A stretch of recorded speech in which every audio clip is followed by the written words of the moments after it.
Yan guys, ito na nga pala yung bagong motor nating GP 1800cc, GP 1800R. Ayan, supercharged SBHO web runner. Ayan guys, nag-update tayo ng Riva Racing, pati ang jet pump nya, mga naka-Riva yan. Ngayon, ang gusto ng may-ari, ilagay natin siya sa kilometer per hour ang kanyang takbo dahil naka miles per hour siya.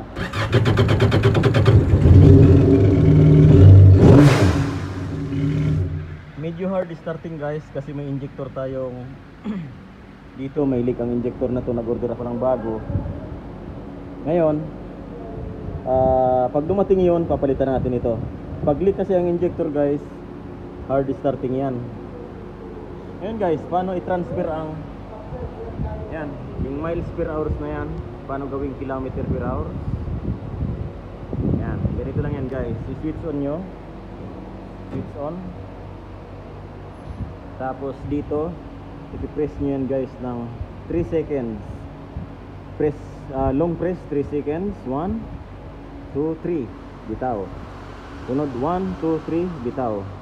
Sunod 1, 2, 3, bitaw. Tatlong beses guys. Ngayon ipakita ko kung paano. Ayan siya guys. Ayan, subukan na natin.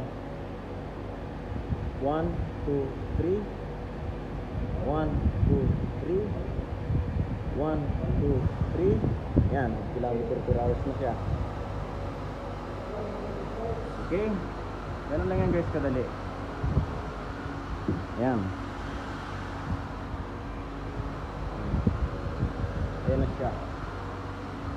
Ngayon, babalik natin yun sa miles. Ipapakita natin kung paano natin pinipindot yun.